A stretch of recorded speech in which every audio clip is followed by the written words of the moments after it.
Hello friend, let's discuss some important questions related to geography. These questions will be related to national parks, geographical locations, some forest conservation movements and ocean currents. Question number 1. Consider the following pairs. Given national parks is situated in which state? Bandhavgarh National Park. Bandhavgarh National Park is situated in Madhya Pradesh. Correct. Bandhavgarh National Park is famous for Royal Bengal tiger and white tiger, and it has the maximum density of tigers. Dudhwa National Park. Dudhwa National Park is Lakhimpur Kheri district of Uttar Pradesh. So 2 is not correct. 2 is not correct. This is not correct. This is not correct. Dachigam National Park. Dachigam National Park in J&K, and it is famous for Hangul. Hangul is Kashmir state. So this is also not correct. 3 also not correct. Tadoba National Park. Tadoba National Park is oldest and largest national park in Maharashtra. So this is also correct. 4th is correct. So 1 and 4 are correct. Let's see explanation. Bandhavgarh National Park. This park is located in Madhya Pradesh. The principal animal kept in this park is white tiger, notified in the year 1968, and the national park is spread over an area of 44,884 hectares. जो Dudhwa national park है वो Lakhimpur Kheri district में है, उत्तर प्रदेश के Lakhimpur Kheri district में है, and it support a wide variety of wild animals including reintroduce one horn rhinos. One horn rhino जो Kaziranga national park में मिलता है, आसाम के काजीरंगा नेशनल पार्क में, और यहाँ भी रीइंट्रोड्यूस किया गया है. और इसमें अदर एनिमल हैं जैसे crocodile, leopard, jackal, sambar, sloth, deers. और principal plants comprise grass species, salt trees etcetera. जो नेशनल पार्क है इसको 1977 में नोटिफाइड किया था और इसका एरिया 49,029 हेक्टेयर्स है. जो दचीगाम नेशनल पार्क है, the national park was notified in year 1981 in Jammu Kashmir. Park has area of 14,100 hectares. Some of the animals protected in this park are Kashmir stag and Hangul. और ये थोड़ा reservoir के लिए भी प्रसिद्ध है कि यहाँ एक रिजर्वोयर पहले बनाया गया था. जो ताड़ोबा नेशनल पार्क है ये चंद्रपुर डिस्ट्रिक्ट में, महाराष्ट्र चंद्रपुर डिस्ट्रिक्ट में है, और national park notified in 1955. 11,665 hectare area फैला हुआ है, और इसमें पॉपुलेशन है टाइगर, सांबर और स्लॉथ बियर हैं. और ये मतलब क्या है ना, जो ताड़ोबा नेशनल पार्क है लार्जेस्ट और ओल्डेस्ट नेशनल पार्क है महाराष्ट्र का. और भी थोड़ा सा और इन्फॉर्मेशन देखें, ये हंगुल है, कश्मीर स्टैग, ये जो दचीगाम नेशनल पार्क में पाया जाता है. दचीगाम नेशनल पार्क हंगुल के लिए फेमस है. और बांधवगढ़ नेशनल पार्क जो रॉयल बंगाल टाइगर्स के लिए पाया जाता है, और इसमें टाइगर पॉपुलेशन जो बांधवगढ़ में वो हाईएस्ट है इंडिया में. वैसे टाइगर सबसे ज़्यादा हैं आपका कर्नाटका में, उसके बाद मध्य प्रदेश में. जो दुधवा नेशनल पार्क है वो strong hold of the barasingha के लिए है.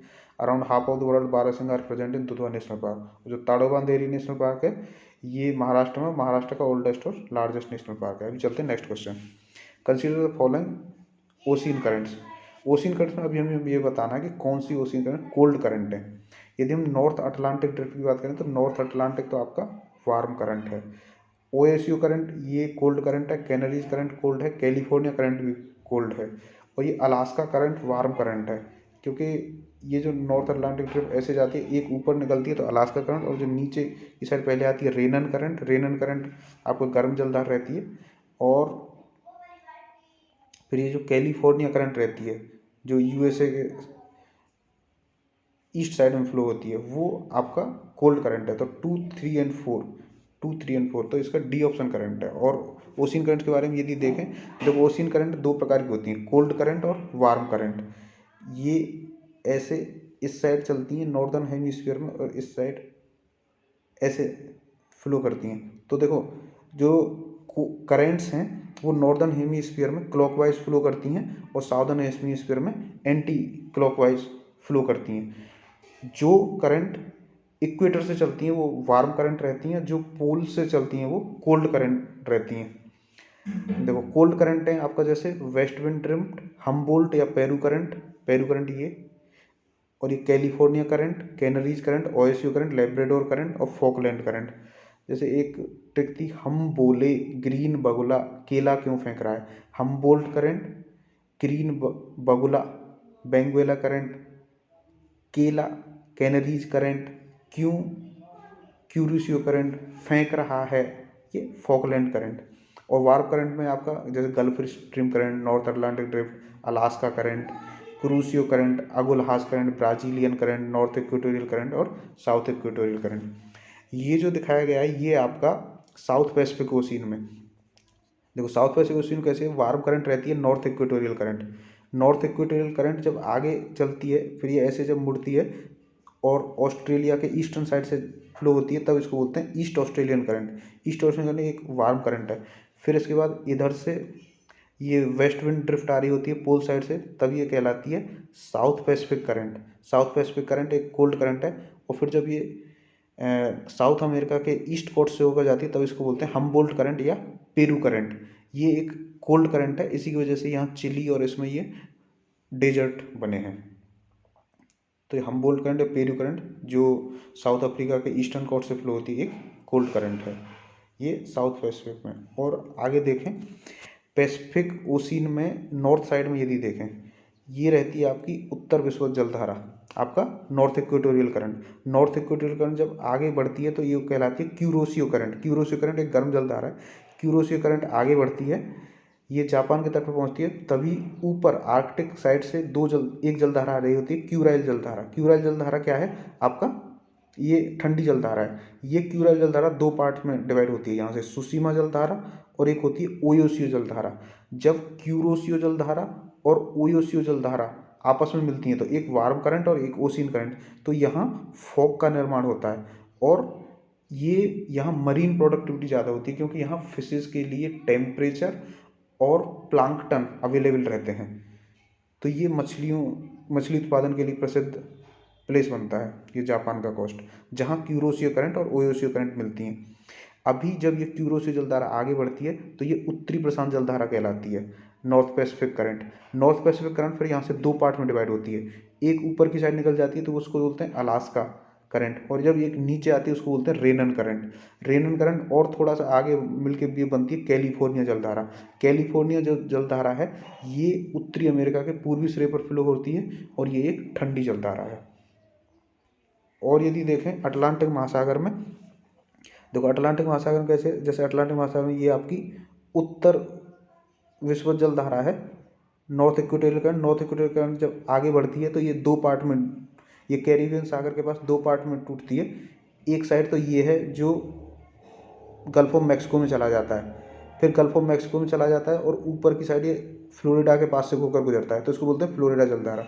और एक जो इस साइड से गुजरती है उसको बोलते हैं एंटिलीज जलधारा। अब ये फ्लोरिडा जलधारा क्यों बोलते हैं, ये फ्लोरिडा यहाँ एक स्टेट है यूएसए का, और फ्लोरिडा जलधारा और एंटिलीज जलधारा ये केप ऑफ हैटरस के पास में फिर से मिल जाती हैं। और इस थोड़ी देर तो इसको फ्लोरिडा जलधारा बोलते हैं, उसके बाद जो केप ऑफ हैटरस के बाद इसको गल्फ स्ट्रीम बोलते हैं। गल्फ स्ट्रीम आगे बढ़ती है तभी ऊपर की साइड से ग्रीनलैंड के वेस्ट साइड से लेब्राडोर जलधारा आ रही होती है, तो यहाँ गल्फ स्ट्रीम जलधारा और लेब्राडोर जलधारा आपस में मिल जाती हैं। तो एक गर्म जलधारा और ठंडी जलधारा का मिलन होता है जहाँ फॉग का निर्माण होता है और मछलियों के लिए प्लांकटन की अवेलेबिलिटी ज़्यादा रहती है। तो यहाँ ये मछलियों के लिए, मछली उत्पादन के लिए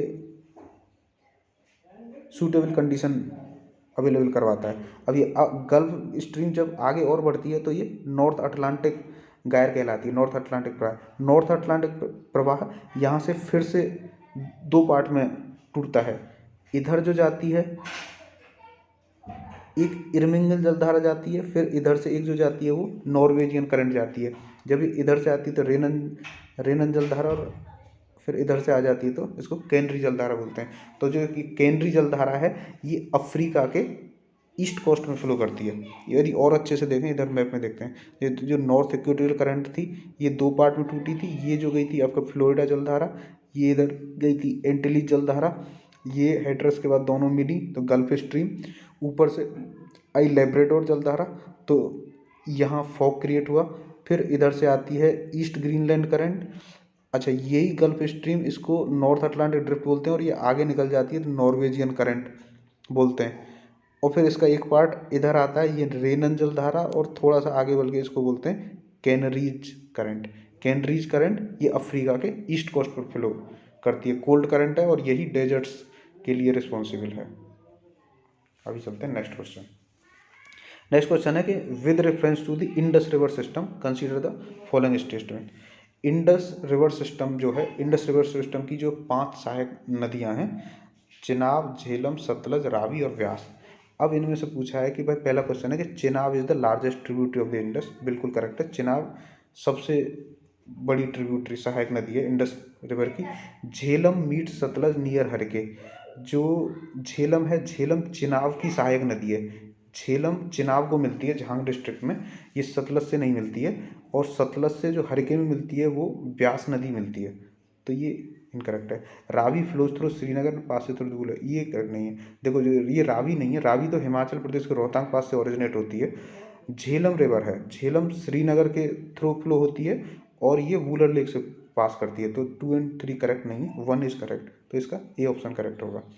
यदि एक्सप्लेनेशन देखें चेनाब के बारे में देखें, चेनाब जिसको चंद्रा और भागा 2 रिवर से मिलने से बनी होती है, जिसमें जो चंद्रा है वो चंद्रताल से ओरिजिनेट होती है, भागा रिवर सूर्यताल से ओरिजिनेट होती है। वो बारालाचा पास के इधर उधर से ओरिजिनेट होती है, उनमें बारालाचा एक तरह से वाटर डिवाइडर का काम करता है।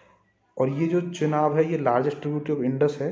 ये form by 2 stream Chandra and भागा विच जॉइंस एट तंडी। तंडी पे ये ज्वाइन करती हैं चंद्रा और भागा दोनों, Keylong in Himachal Pradesh, hence it is known as Chandrabhaga river भी बोलते हैं।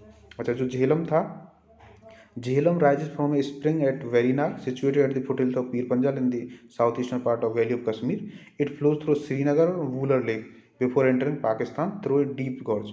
It joins Chenab River near Jahang in Pakistan. Pakistan के जहांग डिस्ट्रिक्ट में ये ज्वाइन करती है चिनाब और झेलम रिवर आपस में। जो झेलम रिवर है, झेलम रिवर की एक ट्रिब्यूटरी है, उसको नीलम रिवर बोलते हैं। Neelam river is the largest tributary of Jhelum, जो दोमल मुजफ्फराबाद में ज्वाइन करती है। नीलम रिवर यही वो किशन गंगा रिवर का दूसरा नाम है। पंजाब, ये पाकिस्तान में इसको नीलम रिवर बोलते हैं और इंडिया में किशन गंगा रिवर बोलते हैं। और जो हरिके पे जो मिलती है वो ब्यास नदी मिलती है। ब्यास, जो ये ब्यास कुंड रोहतांग पास के पास ब्यास कुंड से ओरिजिनेट होती है, ये सतलज को मिलती है हरिके के पास। और जो तीसरा स्टेटमेंट था रावी वाला, जो रावी है वो रोहतांग पास कुल्लू हिल्स में हिमाचल प्रदेश में रोहतांग पास से ओरिजिनेट होती है। और यदि देखें, ये देखो मैप है चिनाब नदी का। चिनाब नदी में ये एक चंद्रा रिवर रहती है और ये भागा रिवर रहती है। ये चंद्रा चंद्रताल से ओरिजिनेट होती है, भागा रिवर सूर्यताल से ओरिजिनेट होती है। दोनों तंडी नाम की जगह पर हिमाचल प्रदेश में मिलती हैं। उसके बाद फ्लो होती है ये चेनाब रिवर। चेनाब रिवर पर पहले डलहस्ती वाटर प्रोजेक्ट है, फिर उसके बाद और आगे चलते हैं तो सलाल प्रोजेक्ट है, सलाल डैम है, और यहीं बगलेहार प्रोजेक्ट है।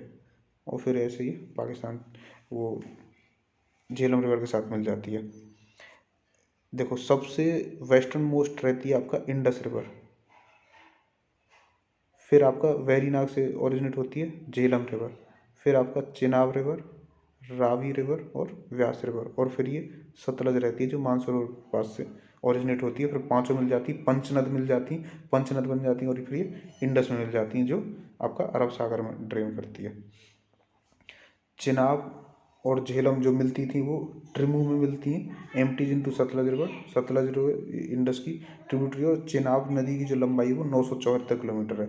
और जो झेलम है वो चिनाब नदी की वो है ट्रिब्यूटरी है, और झेलम की लंबाई 725 किलोमीटर है। और जो रावी है, रावी को हम रिवर ऑफ लाहौर भी बोलते हैं, क्योंकि जो लाहौर है उसके ईस्टर्न बैंक पर सिचुएटेड है। ये after passing Lahore the river takes turn at Kamalia and then debounces into the Chenab river south of town of Ahmadnagar Sial. Chenab में जाके मिलती है रावी भी। On the western coast of the town Shahdara Bagh the tomb of Jahangir and tomb of Nurjahan situated. जो रावी नदी के जो जो पश्चिमी बैंक है उस पर सहादराबाग है, सहादराबाग में ये जहांगीर और नूरजहां की टॉम्ब सिचुएटेड है। अभी चलते हैं next. Krishna Raja Sagar dam located in Karnataka is built on which of the following. जो कृष्ण राजा सागर डैम है ये मांड्या डिस्ट्रिक्ट में है, मैसूर मांड्या। और ये किस नदी पे है, तो ये जो कर्नाटका में ये आपका कावेरी नदी पर है। कावेरी नदी को दक्षिणी गंगा भी बोलते हैं। अच्छा, पेनिनसुलर रिवर में सबसे बड़ी नदी है गोदावरी, फिर उसके बाद आती है कृष्णा, कृष्णा के बाद आती है कावेरी, कावेरी तीसरे नंबर की बड़ी नदी है। जो कृष्ण राजा सागर डैम है इसकी जो कैपेसिटी वो 49 TMC है, 49 ट्रिलियन मीटर क्यूबिक फीट है। और कृष्ण राजा सागर के बाद इस पर एक मैट्टूर डैम भी बना हुआ है। कृष्ण राजा सागर डैम के बाद कृष्ण राजा सागर रिजर्वोयर है, और मैट्टूर डैम का रिजर्वोयर है आपका स्टैनली रिजर्वोयर, स्टैनली रिजर्व। अच्छा, और देखते हैं, देखो तो कृष्णराजा सागर डैम आपका कावेरी पे हो गया। जो ये डैम है कृष्णराजा सागर डैम क्यों है? The dam is named for the then ruler of Mysore kingdom Krishna Raja Wodeyar fourth. Krishna Raja Wodeyar fourth के नाम पर इसका नाम कृष्ण राजा सागर डैम है। The dam is creation of one, और इसको जो बनवाया था ये आपका एम विश्वेश्वरैया जी ने बनवाया था। एम विश्वेश्वरैया जिनका जन्मदिन 15 सितंबर को पड़ता है और जिसे हम इंजीनियरिंग दिवस के रूप में बनाते हैं, इंजीनियर डे के रूप में बनाते हैं। और जो रिजर्वॉयर है, reservoir also main source of drinking water for Mysore city and almost whole of the Mysore. Bangalore और मैसूर के लिए ड्रिंकिंग वाटर अवेलेबल करवाता है। कावेरी रिवर के बारे में यदि बात करें तो देखो, जो कावेरी रिवर है वो पश्चिमी घाट, ये साउथ वेस्टर्न कर्नाटका के पश्चिमी घाट में ब्रह्मगिरी हिल से ओरिजिनेट होती है। ये it flows in south easterly direction through the state of Karnataka and Tamil Nadu and descend in eastern Ghat in a series of great falls. इस पे ग्रेट ये शिवा समुद्रम वाटर फॉल्स भी पड़ता है और ये एक शिवा समुद्रम आइलैंड भी है। ये before entering into bay of Bengal, ये कुडलूर डिस्ट्रिक्ट तमिलनाडु के पास बे ऑफ बंगाल में ड्रेन करती है और ये एक डेल्टा भी बनाती है जिसे गार्डन ऑफ साउदर्न इंडिया बोलते हैं। और इसी के सहारे आपका वृंदावन गार्डन्स भी है। इसकी ट्रिब्यूटरीज की बात करें तो ट्रिब्यूटरीज में आती, कावेरी की ट्रिब्यूटरीज में अर्कावती, हेमावती, लक्ष्मण तीर्था, सिमसा, काविनियन, हारंगी। और इसी नदी पर हाइड्रोइलेक्ट्रिक पर शिवा समुद्र फॉल पर हाइड्रोइलेक्ट्रिक प्लांट बनाया गया था। Hydroelectric plant built on the left of Shivasamudra falls on the Kaveri in 1902 was the first hydroelectric plant in Asia। ये देखो ब्रह्मगिरी हिल से ओरिजिनेट होती है हसन डिस्ट्रिक्ट में। यहाँ आपका कृष्ण राजा सागर डैम है, फिर इसकी एक ट्रिब्यूटरी कावनी नदी है, फिर ये धर्मपुरी डिस्ट्रिक्ट से आपका इसमें तमिलनाडु में प्रवेश करती है, जहाँ इसमें मैत्तूर बांध है, मैत्तूर रिजर्वॉयर भी है, स्टेनली रिजर्वॉयर। फिर ऐसे एरोड डिस्ट्रिक्ट से होते हुए और ऐसे कावेरी कुडलूर डिस्ट्रिक्ट से होते हुए बे ऑफ बंगाल में ड्रेन करती है डेल्टा बनाते हुए। अभी चलते हैं नेक्स्ट कुछ है फॉरेस्ट कंजर्वेशन मूवमेंट है, वो किस स्टेट से रिलेटेड है? देखो, चिपको मूवमेंट उत्तराखंड से रिलेटेड है, जो 1973 में चलाया गया था, जिसके प्रणेता थे सुंदरलाल बहुगुणा। अच्छा, एक चीज़ silent valley national park, silent valley movement है, ये केरला के पालक्कड़ डिस्ट्रिक्ट में चलाया गया था, बिल्कुल करेक्ट है। एपिको मूवमेंट ये चिपको मूवमेंट जैसा ही था, वो ये कर्नाटका में चलाया गया था, उत्तर कर्नाटका में, ये आसाम में नहीं था। So 3 is not correct, 1 and 2 are correct. अच्छा, ये जो एपिको मूवमेंट था ये चला था to prevent the deforestation of the western Ghat forest surrounding the town of Sirsi town के अराउंड कर्नाटका में, उसके लिए ये एपिको मूवमेंट चला था। और देखो चिपको मूवमेंट चलाया आपका 1973 में उत्तराखंड में। एपिको मूवमेंट चलाया 1983 में कर्नाटका में, 1983-1990 तक चला था। एक सोशल फेंसिंग और शिवालिक हिल्स 1986 में चला था। साइलेंट वैली मूवमेंट 1917 केरला में। Joint forest management west Bengal में चला था, मिदनापुर में है। Some example of conservation management of forest through the efforts of local communities in India, inspired by the JFM in Bengal and joint forest management was introduced in India. अच्छा, देखो जो चिपको movement है ये एक फॉरेस्ट कंजर्वेशन मूवमेंट था जो 1973 में उत्तराखंड में स्टार्ट हुआ। इसके सुंदरलाल बहुगुणा जो एक गांधीयन एक्टिविस्ट थे, इन्होंने इस मूवमेंट को प्रॉपर डायरेक्शन दी थी और सुंदरलाल बहुगुणा ने ही टेहरी डैम के खिलाफ भी मतलब मूवमेंट चलाया था। अच्छा, इस चिपको मूवमेंट में कुछ फीमेल ने भी वाइटल रोल प्ले किया, जिनमें थी आपका गौरा देवी, सुरक्षा देवी, सुदेशा देवी, बचनी देवी, चंडी प्रसाद भट्ट और एक वृक्षा देवी। अभी चलते हैं नेक्स्ट। देखो, नेक्स्ट क्वेश्चन है कि which of the following country share border with Italy. Italy news में इसलिए क्योंकि इसमें कोरोना की वजह से सबसे ज़्यादा डेथ हुई थी। तो जो कौन कौन से कंट्री इटली को बॉर्डर करते हैं, देखो ये इटली है। इटली में यहाँ आपका एड्रियाटिक सी है, ये मेडिटेरेनियन सी है। तो स्विट्जरलैंड इटली को बॉर्डर करता है, इधर से आपका ऑस्ट्रिया बॉर्डर करता है और इधर से फ्रांस बॉर्डर करता है। फ्रांस, ऑस्ट्रिया, स्विट्जरलैंड, ये 3 कंट्री बॉर्डर करते हैं। जर्मनी की बात करें तो जर्मनी यहाँ है, जर्मनी बॉर्डर नहीं करता क्योंकि बीच में ये स्विट्जरलैंड आ जाता है और इधर ऑस्ट्रिया है। तो 1 नहीं होगा, मतलब ये नहीं होगा, ये नहीं होगा। तो 2, 3, 4, 2, 3 डी ऑप्शन करेक्ट होगा। यदि ग्रीस की बात करें तो ग्रीस यहाँ भी इसके इधर साइड में लाई करता है, इटली के नीचे। इधर देखते हैं, ग्रीस आपका यहाँ लाई करता है, यानी कि ग्रीस आपको इटली को बॉर्डर नहीं करता। जो Italy located in south central Europe and is considered a part of western Europe. तो इटली जिसकी राजधानी रोम है, ये आपका Mediterranean sea. So this was for the day. Thank you.